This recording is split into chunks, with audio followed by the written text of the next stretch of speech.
Pukul 6 waktu Indonesia Tengah. RRI ND menyiarkan Warta Berita.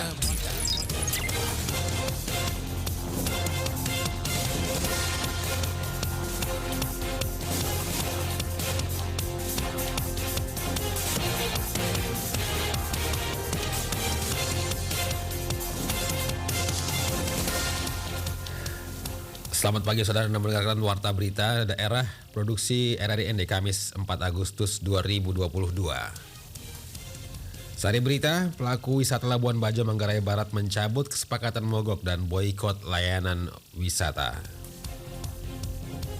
PRCND siap tampil gemilang dalam ajang Suratin Cup 2022 dan target juara di kandang sendiri. Inilah berita selengkapnya bersama saya Rizwan Sumbi.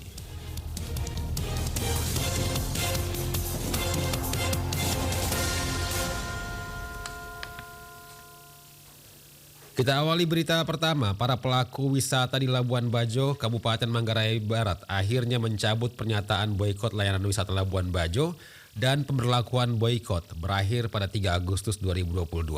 Selengkapnya Feriso melaporkan. Mendukung kebijakan pemerintah dalam pemberlakuan membership PT Flow Bangmor senilai 3.750.000 per orang per tahun. Para pelaku wisata di Labuan Bajo, Kabupaten Manggarai Barat, Nusa Tenggara Timur akhirnya mengambil sikap untuk menyepakati kebijakan tarif tiket masuk Taman Nasional Komodo sebesar Rp3.750.000 per tamu per tahun. Sikap itu dibacakan Ketua Forum Penyelamat Pariwisata Manggarai Barat, Forma Mabar, Rafael Todovela, dan didampingi para pelaku wisata di Polres Mabar, Rabu 3 Agustus 2022. Rafael menyatakan pihaknya mendukung kebijakan kenaikan tiket Rp3.750 ke Taman Nasional Komodo, menjamin Labuan Bajo aman dan tertib bagi masyarakat dan wisatawan di Labuan Bajo, mencabut pernyataan boikot bersama, dan pemberlakuan boikot berakhir sejak 3 Agustus 2022, serta melakukan pengawasan independen terhadap PT Flow Bangmor sebagai pengelola wisata Taman Nasional Komodo dan siap mengevaluasi kebijakan ini apabila merugikan kepentingan masyarakat. Rafael juga secara pribadi menyampaikan permohonan maaf kepada seluruh masyarakat Manggarai Barat, TNI dan Polri yang telah terganggu oleh situasi tidak kondusif di Labuan Bajo. Kami Asosiasi Pelaku Wisata Manggarai Barat yang tergabung dalam Forum Mabar mendukung kebijakan pemerintah dalam pemberlakuan membership PT Flow Bangmor senilai Rp3.750.000 per orang per tahun. 2. Menjaga Kamtipmas di Labuan Bajo, Manggarai Barat. 3. Mencabut nota kesepakatan Asosiasi Pelaku Wisata tertanggal 30 Juli dan memulai kembali aktivitas pertanggal 3 Agustus 2022. 4. Melakukan pengawasan independen kepada PT Flow Bangmor dan mengevaluasi setiap tahun apabila kebijakan ini berdampak pada kondisi ekonomi masyarakat Manggarai Barat sesuai dengan peraturan perundang-undangan berlaku. Sementara itu, Kepala Dinas Pariwisata dan Ekonomi Kreatif Provinsi Nusa Tenggara Timur, Z. Joni Libeng, mengatakan pemerintah sudah melakukan sosialisasi dan diskusi serta dialog bersama 19 asosiasi pelaku pariwisata di Labuan Bajo yang sempat memboikot seluruh akses wisata di Labuan Bajo. Menurutnya, sosialisasi dan dialog sangat cair. Pemerintah maupun asosiasi pelaku pariwisata saling menerima dan berkomitmen untuk membangun pariwisata di Labuan Bajo. Pemerintah maupun 19 asosiasi itu pun saling menerima dan berkomitmen untuk membangun pariwisata di Labuan Bajo ini dan juga bersepakat untuk menciptakan kondisi yang aman dan damai sehingga wisatawan dapat berkunjung di Labuan Bajo, ekonomi masyarakat pun bertumbuh dengan baik, segala aktivitas ekonomi rakyat itu dapat berkembang dengan baik. Dari pantauan RRI saat ini di sejumlah titik vital seperti bandara dan pelabuhan sudah berjalan normal. Para pelaku wisata sudah menjalankan aktivitas seperti biasa setelah aksi boikot mereka berakhir dan dicabut 3 Agustus 2022. RRI ND Feriso melaporkan. Kita beralih ke berita selanjutnya. Hingga saat ini masih banyak usaha ekonomi kreatif di NTT belum berbadan hukum, baik berbentuk CV, PT maupun izin usaha lainnya.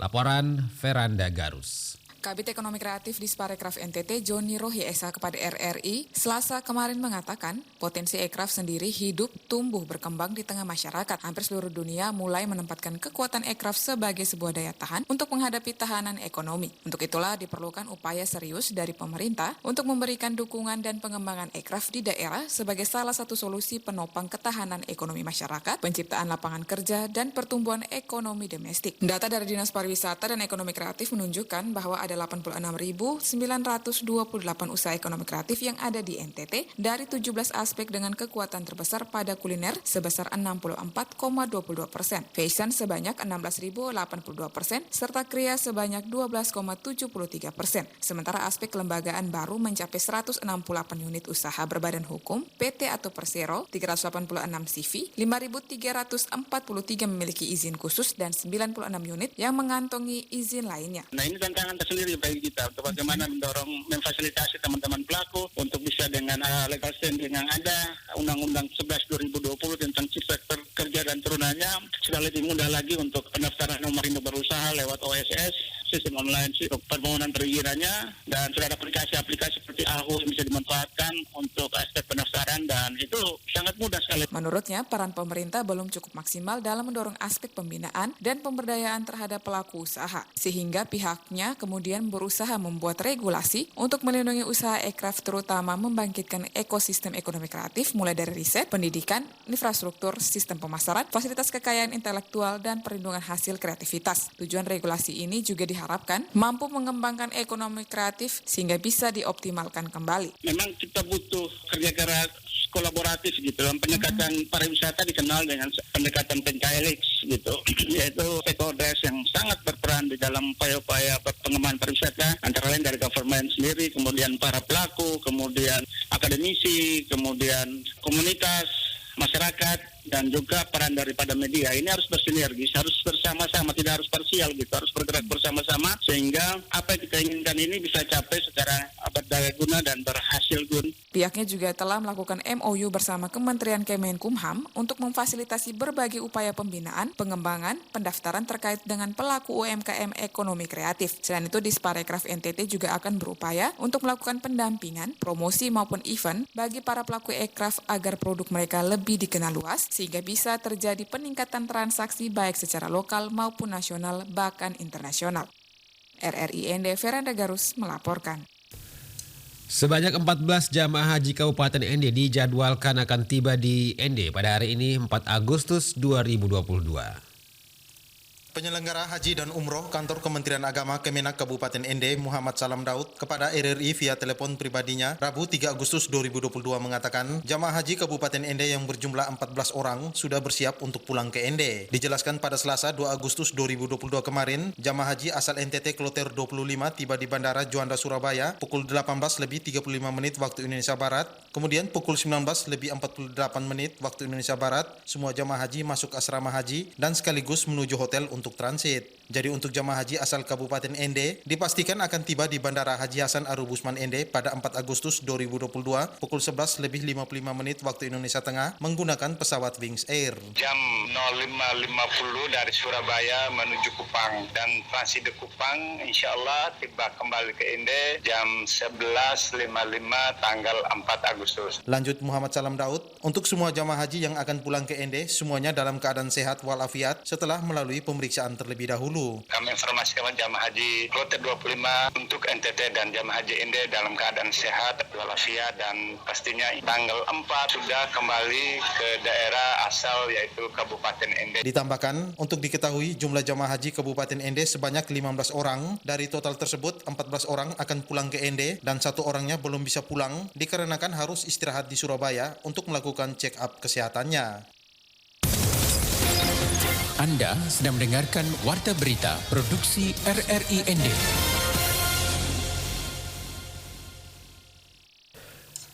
Jambore Daerah ke-9 2022 di Labuan Bajo dibuka secara resmi oleh Sekretaris Daerah Provinsi NTT Selasa 2 Agustus 2022.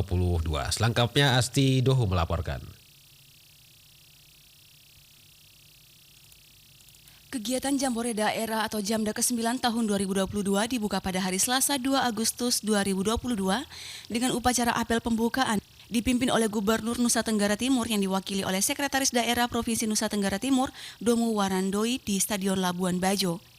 Dalam laporannya, Ketua Kuarda NTT Peter Manuk menjelaskan, Jamda ke-9 NTT akan berlangsung selama 5 hari, yaitu mulai tanggal 2 sampai dengan 6 Agustus 2022 di Bumi Perkemahan Kuartir Cabang Manggarai Barat dengan mengusung tema Pramuka Penggalang Milenial, Keren, Asik, dan Perekat Bangsa. Peter menerangkan, peserta yang mengikuti Jambore Daerah ke-9 berjumlah 520 orang dari unsur pelaksana, unsur pendukung, dan pramuka penggalang. Jumlah peserta baik dari unsur pelaksana dan unsur pendukung serta pramuka penggalang peserta Jambore berjumlah 520 orang dari Kuartir Cabang Kabupaten Kupang, Timur Tengah Selatan, Timur Tengah Utara, Flores Timur, Sika, Ende, Ngada, Nagekeo, Manggarai Barat, dan unsur pelaksana panitia lokal serta unsur pelaksana dari Kuartir Daerah Gerakan Pramuka Nusa Tenggara Timur. Bupati Manggarai Barat Edi Stasius Endi dalam sambutannya menegaskan, pemerintah Manggarai Barat menjamin penyelenggaraan Jamda ke-9 berjalan aman. Seluruh masyarakat dan pemerintahan yang ada di kabupaten ini menjamini bahwa penyelenggaraan Jambore Daerah ke-9 yang dilaksanakan sejak hari ini kami pastikan berjalan dengan aman, penuh sukacita, penuh kekeluargaan, dan penuh kedamaian.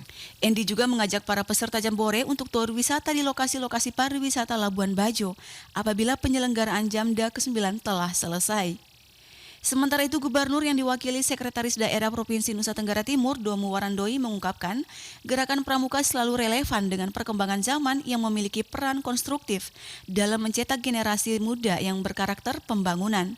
Pemerintah juga mendorong kuartir daerah dan kuartir cabang untuk tetap berkreasi, melakukan terobosan dan inovasi-inovasi baru sebagai amanat dalam menjalankan pendidikan karakter yang tertuang dalam Undang-Undang Nomor 20 Tahun 2003 tentang Sistem Pendidikan Nasional. Dan untuk mendukung hal tersebut, pemerintah Provinsi Nusa Tenggara Timur telah menerbitkan Instruksi Gubernur Nomor BU.428-01-Dispora-2021 tentang pembinaan karakter bagi generasi muda melalui wadah gerakan pramuka.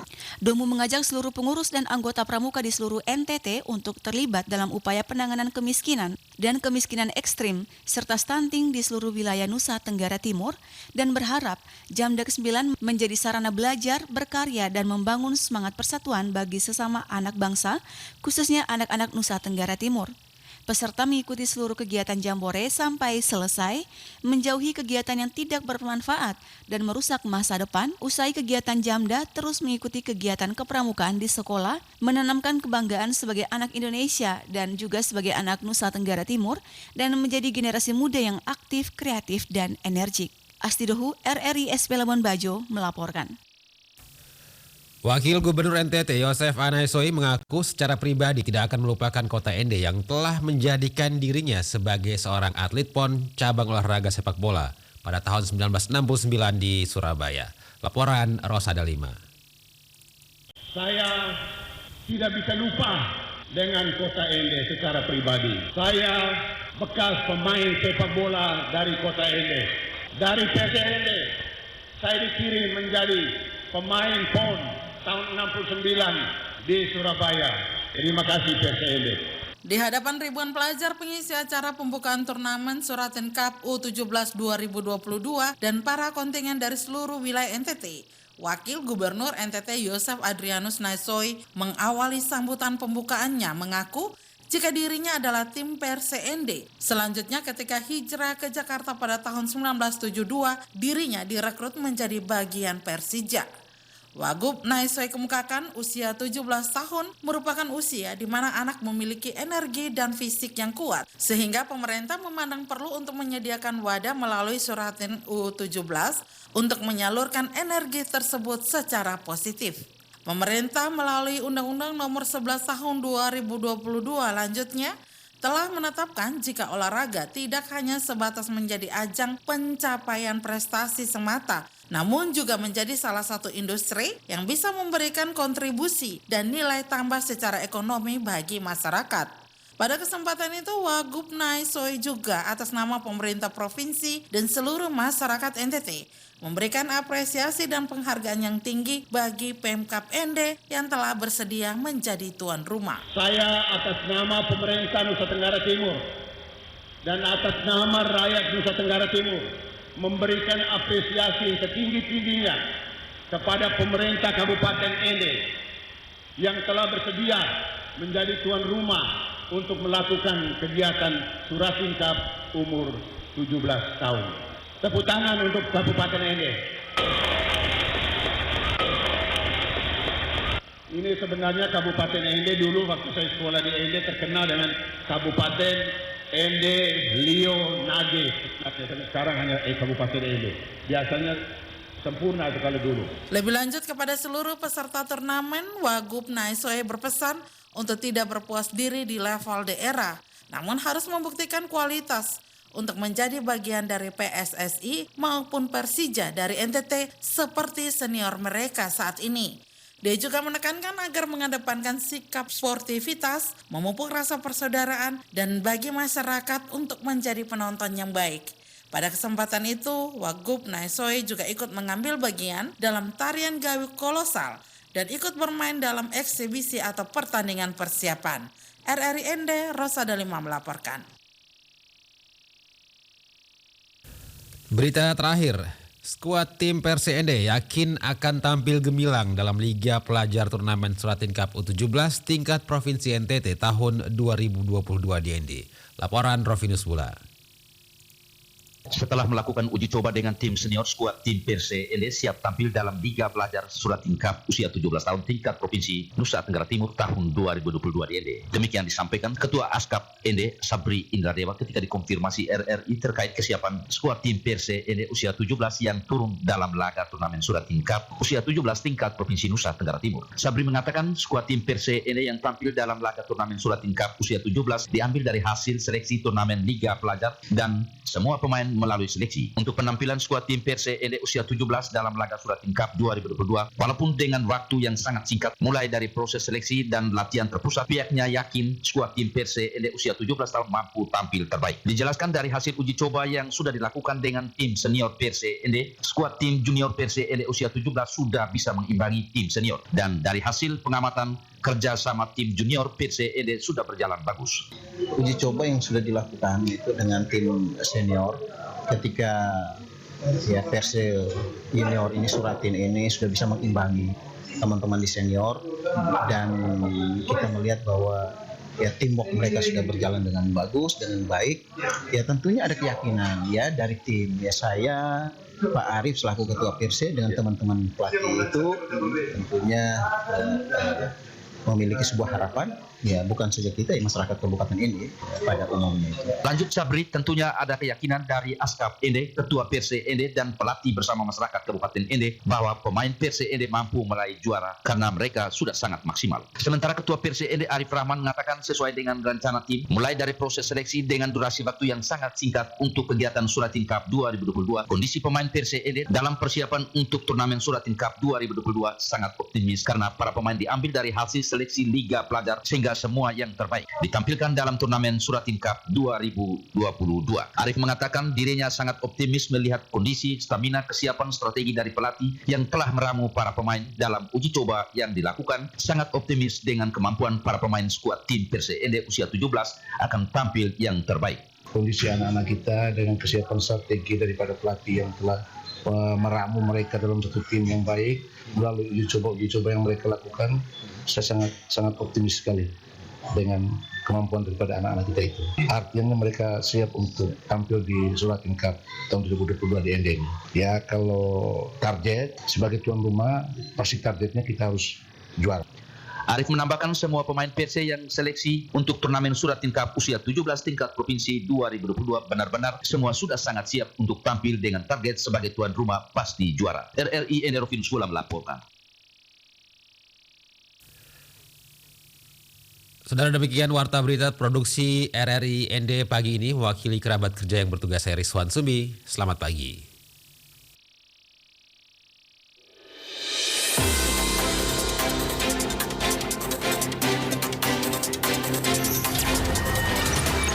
Terima kasih Anda telah mendengarkan Warta Berita Produksi RRI Ende.